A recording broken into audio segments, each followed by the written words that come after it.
Today, we remember celebrities who brought joy to our lives through their incredible talents, radiant smiles, and unforgettable moments. Though they are no longer with us, their legacies will continue to shine brightly. If their stories touch you, please consider subscribing to honor and remember those we've lost. Your support helps keep their memories alive and celebrates the impact they've had on so many of us. Thank you for joining us. Let's get started. Number 1. Florence Warner, born on March 22, 1947 in Atlanta, Georgia, passed away at the age of 77. She was a talented singer known for her work in both music and TV commercials. Warner's voice became famous through the Hello News campaign by Gari Communications and ABC's We're With You on ABC campaign. She released 3 albums during her career: Florence Warner, 1974, Another Hot Night, 1981, and Just Believe It, 1982. Her duet with Demise Roussos on the song Lost in Love brought her even more recognition. Her recording of the song Pirate was featured on a special disc used to introduce the first compact disc players. Warner's voice was also heard in many popular commercials for brands like Burger King, Pepsi, Kodak, and Sprite. She became known for her strong, memorable vocals that made an impact in both music and advertising. Although she wasn't as well known as some other artists, her voice left a lasting impression. Florence Warner's talent and contributions will be remembered by those who enjoyed her music and the many commercials she worked on. Her voice will continue to live on in the memories of those who heard it. Let's take a moment to reflect on the remarkable impact Florence Warner had on the world of music. Number 2. Nick Gravenites, born on October 2, 1938 in Chicago, was a famous blues, rock, and folk singer, songwriter, and guitarist. He is best known as the lead singer for Electric Flag and for working with legends like Janis Joplin and Mike Bloomfield. Gravenites wrote the song Born in Chicago, which became the first track on the Paul Butterfield Blues Band's debut album. Raised by Greek-speaking parents from Arcadia, Greece, Gravenites grew up in Chicago. After attending St. John's Northwestern Military Academy and the University of Chicago, he became part of the city's blues scene. He was inspired by musicians like Muddy Waters and Howlin' Wolf.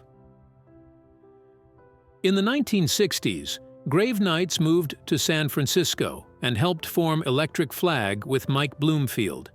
He wrote several songs for Janis Joplin, including Work Me, Lord. Gravenites also produced music, including the hit One Toke Over the Line and Otis Rush's Right Place, Wrong Time, which earned him a Grammy nomination.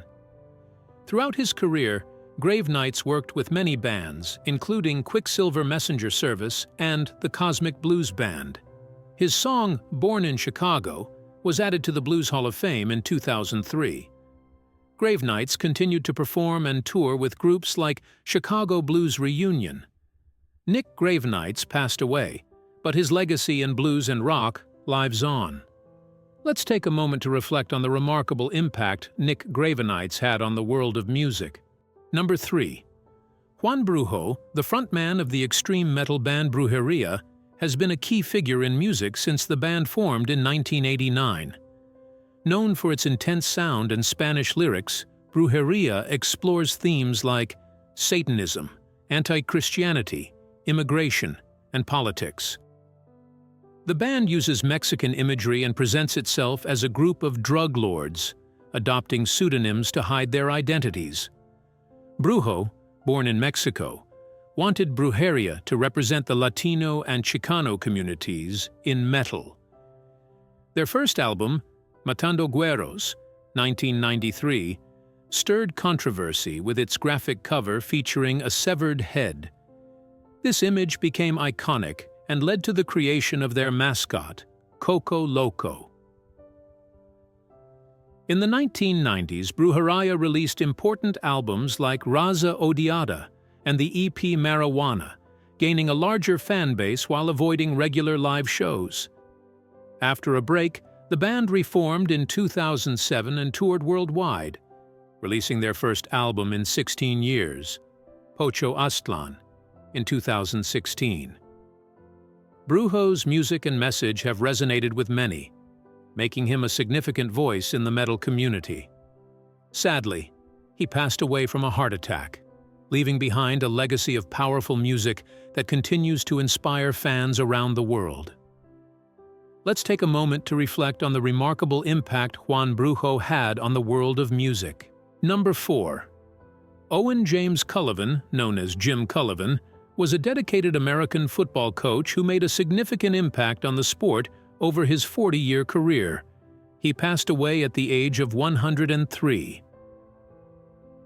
Born on June 10, 1921, in Paris, Tennessee, Cullivan excelled in football at Grove High School, where he played on the championship team in 1940.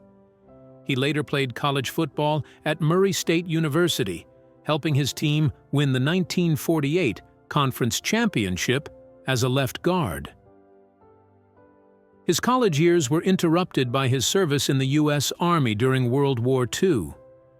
After earning both a bachelor's and a master's degree, Cullivan began his coaching career as an assistant at Fulton High School in Kentucky. He returned to Murray State as an assistant coach and became head coach in 1956, leading the team to a 12-26-1 record during his time there. Cullivan went on to coach at several schools, including Eastern Kentucky University and Appalachian State University.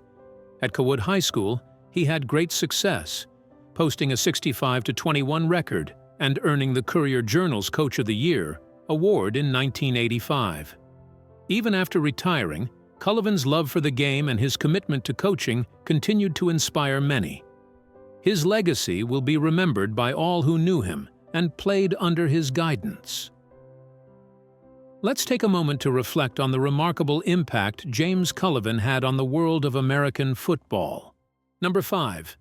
J. Arms, born Julian Armas on August 12, 1932, was an American private investigator and actor known for his prosthetic hands and a line of action figures based on his image. Arms was born to Mexican-American parents in Isleta, Texas. At age 11, he had a serious accident while playing with railway torpedoes, which led to the loss of both hands. After surgery, he adapted to life with prosthetics, graduated high school at 15, and earned degrees in criminology and psychology from New York University through correspondence courses. In the 1950s, he worked in Hollywood under a contract with 20th Century Fox. While he claimed to have appeared in many films and TV shows, his most notable credit is an episode of Hawaii Five-0. In 1958, Arms started his private investigative agency, The Investigators. He gained attention for his work on high-profile cases, including the kidnapping of Marlon Brando's son. He later served on the El Paso City Council and published his autobiography, J.J. Arms, Investigator, in 1976. That same year, Ideal Toy Corp. Launched a toy line featuring an action figure of him. Arms loved animals and had a small zoo at home. He was also skilled at driving, flying, and scuba diving. He is survived by his wife, Linda Chu, and their 3 children. We'd love to hear from you. Share a memory of your favorite moments, or reflect on how these legends have inspired you. Your thoughts and stories help bring their legacies to life and make this tribute even more meaningful. Let's move forward and continue honoring these incredible individuals. Up next. Up. Number 6. Harrison Jacob Goldin, often called Jay Goldin, was an American lawyer and politician born on February 23, 1936, in the Bronx, New York City. Goldin was an outstanding student. He graduated as science valedictorian from the Bronx High School of Science in 1953. He earned a summa cum laude degree from Princeton University in 1957 and then received his LL.B. from Yale Law School. While at Yale, he was the articles editor of the Yale Law Journal. Before graduating, he chose to work in the Kennedy administration's U.S. Department of Justice Office of Civil Rights instead of taking jobs on Wall Street. His political career began in the New York State Senate, where he served from 1966 to 1973. In 1973, he was elected New York City Comptroller, a role he held for nearly 16 years. His time as comptroller was marked by a major financial crisis that nearly led the city to bankruptcy. He often had conflicts with mayors, especially Ed Koch, which created a tense relationship. Goldin faced investigations during his career, but was never charged with any crimes. He tried to run for higher office twice, once for New York State Comptroller in 1978 and again for mayor of New York City in 1989, but he was not successful in either bid. After leaving public office, Goldin founded Goldin Associates, a financial advisory firm that worked with notable companies like Enron and Rockefeller Center. He also taught at various law and business schools. In 1966, he married Diana Stern, and they had 3 children. Goldin passed away in Manhattan at the age of 88. Let's take a moment to reflect on the remarkable impact Harrison Goldin had on the world of politics. Number 7. Geoffrey Hinsliff was an English actor best known for his role as Don Brennan on the popular soap opera Coronation Street from 1987 to 1997. He was born on November 23, 1937, in Leeds, England.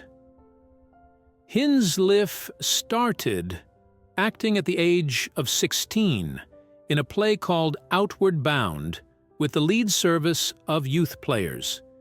He trained at the Royal Academy of Dramatic Art and made his TV debut in an episode of Z-Cars. Over the years, he appeared in many shows, including Dixon of Dock Green, UFO, Crown Court, and Heartbeat. He also played a wireless operator in the film A Bridge Too Far. In 1978, Hinsliff appeared as a sergeant in an episode of the police drama The Professionals. In 1979, he played Dr. Astroff in Chekhov's Uncle Vanya at Leeds Playhouse. Hinsliff's most famous role was as Don Brennan in Coronation Street. His character had dramatic storylines, including affairs and a kidnapping plot. His turbulent marriage to Ivy, played by Lynn Perry, was popular with fans. Brennan's character tragically died in a car crash in 1997. Hinsliff also appeared in the comedy drama Brass and in 2 episodes of Doctor Who. In 2010, he guest starred in Holby City as an alcoholic. In his personal life, Hinsliff married Judith Seal on September 2, 1967, and they had 2 children, including journalist Gabby Hinsliff. He lived in Winster in the Derbyshire Dales and passed away on September 15, 2024, at the age of 86. Let's take a moment to reflect on the remarkable impact Geoffrey Hinsliff had on the world of entertainment. Number 8.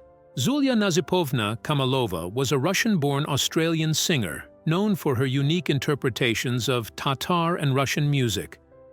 She was born on August 8, 1969, in Tatarstan, growing up in a Volga Tatar family. Zulia began performing and writing music at the age of 9. In 1991, she moved to Australia and settled in Hobart, Tasmania. There, she performed widely, both solo and with different musicians, releasing several limited-run cassettes and her first full-length album, Journey of Voice, in 1997. Later, she moved to Melbourne, formed the band Children of the Underground, and signed with Unstable Ape Records in 2004. In 2024, she was battling cancer and sadly passed away at the age of 55. Zulia was known for blending Tatar and Russian music styles. Her performances often included a backing band, featuring instruments like the accordion, double bass, percussion, guitar, brass, strings, and occasionally a jaw harp. She was an honored artist of the Republic of Tatarstan. Her work received recognition at various music events, including the Area Music Awards, where she was nominated for Best World Music Album in 2003 for Elusive and won the same award in 2007 for Three Nights. She was also nominated for Best Global or Reggae Act at the Music Victoria Awards in 2013 with her band. Zulia's contributions to music and her cultural heritage are celebrated in the Australian music scene. Let's take a moment to reflect on the remarkable impact Zulia Kamalova had on the world of music. Number 9. Malcolm McEacharn Mitchell-Thomson, 3rd Baron Selsdon, was a British peer, banker, and businessman. He was born on October 27, 1937, and became a baron in 1963, after his father passed away. He went to Winchester College and served in the Royal Naval Reserve from 1956 to 1958. In 1963, Mitchell-Thomson took his seat in the House of Lords. He gave his first speech in 1970, focusing on environmental issues. He was also involved in debates on the European Union. After the House of Lords Act in 1999, which limited hereditary peers, he was one of the 90 elected to stay. His membership ended in 2021 due to non-attendance, making him the second longest-serving peer at that time. Mitchell-Thomson had a long career in business. He worked in banking and international finance, holding positions at companies like UAM Group, Midland Bank Group, and Singer and Friedlander. He was also president of the British Exporters Association. Outside of work, Mitchell-Thomson was active in several organizations. He became president of the Anglo-Swiss Society in 2001 and held honorary roles with the House of Lords Yacht Club. Mitchell-Thomson passed away at the age of 86. He is survived by his son Callum, who became the 4th Baron Selsdon. Let's take a moment to reflect on the remarkable impact Mitchell-Thomson had in the world. Number 10.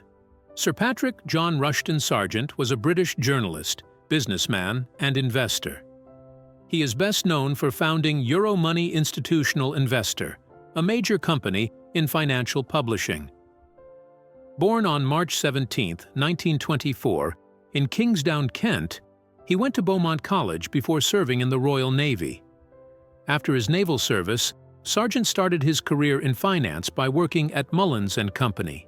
In 1948, he moved into journalism, becoming a reporter for the News Chronicle. From 1960 to 1984, he was the city editor of the Daily Mail, where he gained a strong reputation in financial reporting. Later, he served as a director of the Daily Mail and General Trust plc from 1992 to 2004.